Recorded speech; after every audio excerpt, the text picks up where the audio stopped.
주간시흥 대표 박이용규입니다. 오늘은 주간시흥에서 주한 파키스탄 대사관을 방문하여 최근 신임 대사로 부임하신 나빌무니르 대사님과 특별 인터뷰를 준비했습니다. 한국과 파키스탄이 수교를 시작한 지 39년을 맞이하고 있으나 현재까지 양국의 교류는 많이 부족한 상태입니다. 이런 시점에서 유엔에서 오랫동안 근무하시면서 외교적 경험이 풍부하신 베테랑 외교관 나빌 무니르 대사님이 주한 파키스탄 대사에 부임하신 것은 매우 긍정적이며 양국이 우호적인 관계를 바탕으로 더욱 친밀해질 수 있을 것으로 기대되고 있습니다. 주간시흥은 나빌 무니르 대사님을 만나 향후 양국 관계 증진에 대한 비전을 들어보겠습니다. 안녕하십니까. 한국에 오신 것을 환영합니다. 대한민국 국민과 저희 주간시흥 독자들에게 인사 한 말씀 부탁드리겠습니다. Thank you so much. Very good morning, and thank you so much for coming and seeing me. It's a pleasure to be here. It's a great country. I've been enjoying my stay here. I've just arrived here about a month ago, and for the Korean people and for your newspaper, my message is that Pakistan is open for business. It's open for tourism, and it's a great country. It's a beautiful country, and it's a country with a lot of opportunities and potential. So please go there, please visit Pakistan and see what we can mutually benefit.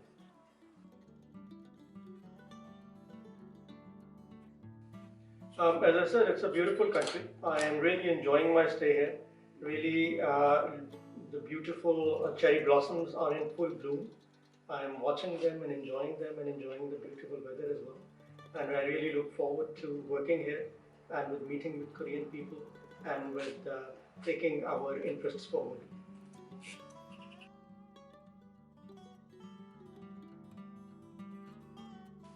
Well, Pakistan is an ancient land with a modern touch.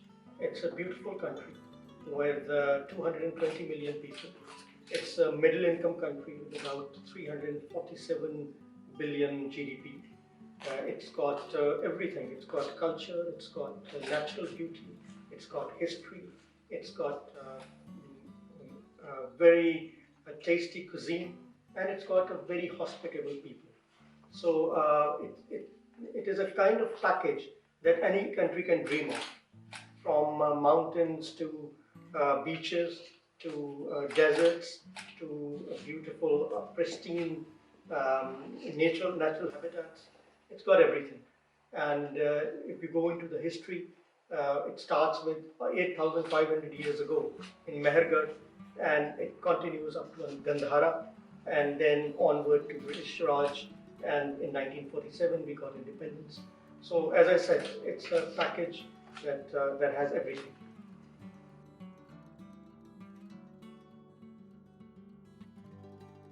Absolutely. I have had the experience of working for a long time at the UN in New York. Multilateralism is at the core of Pakistan's foreign policy, and UN is right at the heart of it. So it's very important for us to work there on peace and security as well as socio-economic issues. And I was also very fortunate to work in New York at a time when Pakistan was in the Security Council in 2012 and 2013. And Korea was also in the Security Council at that time.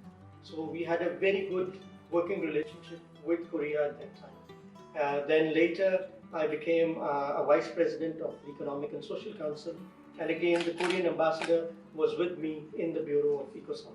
So I've had very good experiences of working with Korean diplomats, and I look forward to working with them again here as well.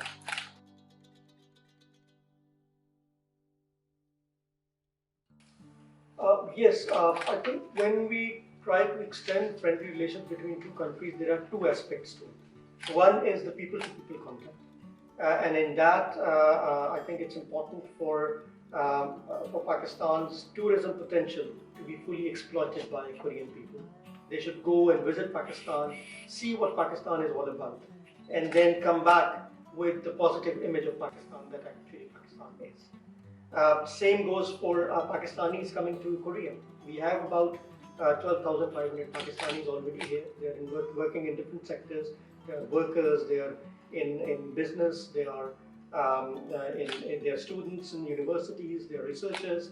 So that kind of people contact provides the basis of improving relations. On the government level, again, we have an excellent relationship, but unfortunately we haven't had too many high-level visits. The high-level visits are important because they provide the impetus to further the relationship between two countries. For example, Korean president has never visited Pakistan. And my ambition is that we need to change that. We need to correct that. We should start with visits of the foreign secretary, foreign minister, and finally to the president and the prime minister. So this is the way that I want to take it forward.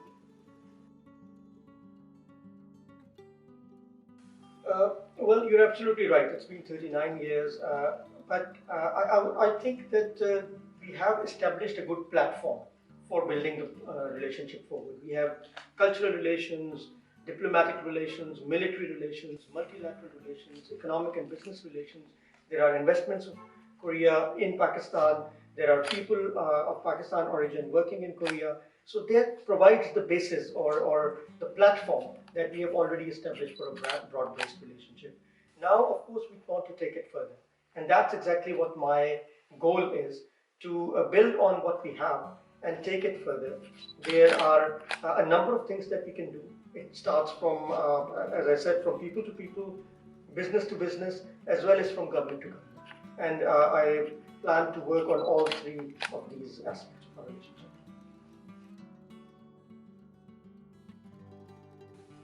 Yes, Korean companies have been working in Pakistan for almost 3 decades now. The first Korean company to venture into Pakistan was Daewoo. They built the first ever motorway between two Pakistani cities, between Lahore and Islamabad. And that motorway is still working perfectly. So they provided that basis of more companies to come into Korea. And now we have a lot of Korean companies. We have Lotte, we have Samsung, we have Cohen, we have the Korea Hydro and Nuclear Power. So there are a number of companies. We have Sambu. So all of these companies are working there, and they have had a really good experience of working in Pakistan.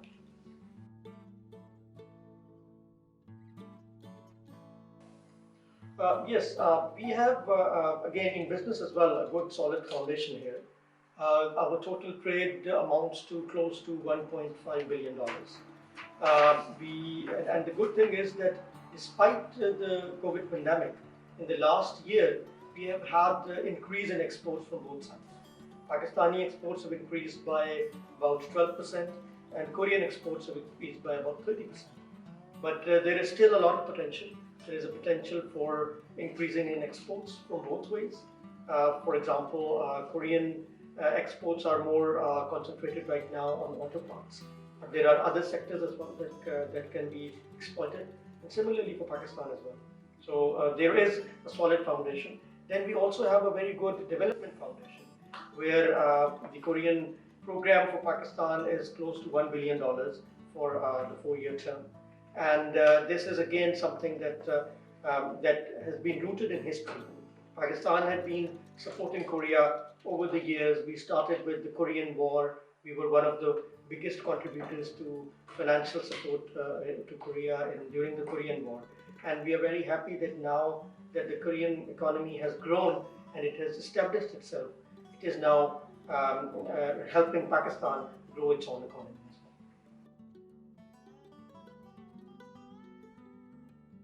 Well, I think if I have 2 words, it is quality and high-end technology. So that is what differentiates Korean automobiles from the others. And that's why it has become really a booming sector in Pakistan. If I give you the example of Kia, for example, in the last 2 years, it has beaten Honda to become the number 3 in auto sales in Pakistan. It's a Sportage brand. It has now sold 30,000 units in the last 2 years, which is an amazing achievement. So there are a lot of opportunities, and it's a growing market. That's why I would encourage the other Korean companies as well to come to Pakistan and invest.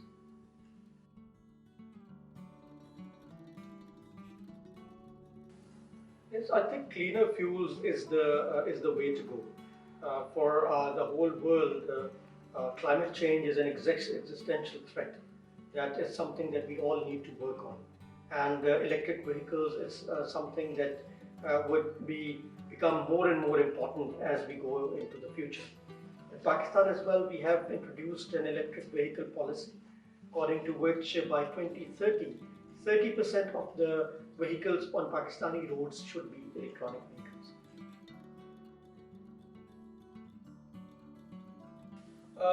As I said, the trade volume is already about $1.5 billion. But if you look at the potential between the two countries, Pakistan is a 220 million market. Korea is the 10th biggest economy of the world. So what we have is nowhere near what we can have. So there is a lot of potential there. I think one of the things that we can do, and there was our meeting of the Joint Trade Committee between Pakistan and Korea last year, and it was discussed to sign a free trade agreement. I think that is something that we need to think about, because that would open up sectors and that would open up new avenues for trade between the two countries. The areas are tourism, hospitality industry, infrastructure, information technology. These are, and of course, the ones that they are already doing, which is hydropower, because hydropower is something that Pakistan as a growing economy needs electricity all the time, and its need for electricity keeps growing. So hydropower is something that, or even cleaner fuels, that is also that Korean companies can come in. As far as incentives are concerned, we have probably the most modern and progressive incentives in the whole region that our government provides. It includes, as I said, we have special economic zones, special technology zones, which provide tax holidays, which provide ease of taking back their investment, which provides ease of taking back the profits of the investment. So all of these provide a package, and we have been constantly improving on the ease of doing business index that is internationally accepted. So it just gives another proof, it's a manifestation that our government's policies are progressive, they are investor friendly, and Pakistan is open for business.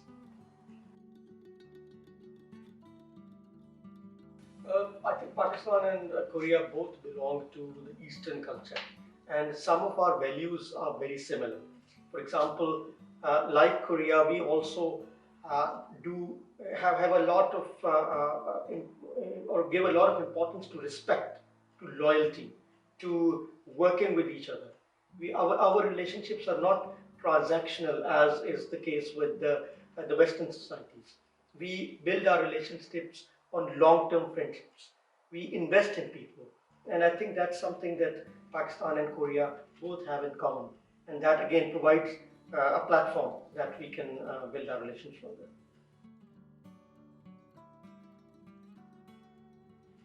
We have about 12,500 Pakistanis living in Korea. They are working in different sectors. They are business people. They belong to. Some of them are workers. They're students. They are researchers. They're doctors. So there are a wide variety of professions that they're working in. As far as the message is concerned, I think my message to them would be that when they are in Korea, they are ambassadors of Pakistan in Korea. Every one of them is an ambassador. And they need to project the right image of Pakistan. They need to tell people what Pakistan is all about. And as well as it's very important for them to fully exploit the opportunities, the economic opportunities, the cultural opportunities that are here in Korea. Work with the Korean people and build their economy And when they build their economy, they will also, in the process, build their own profile, build the profile of Pakistan, and it will all be good for themselves as well.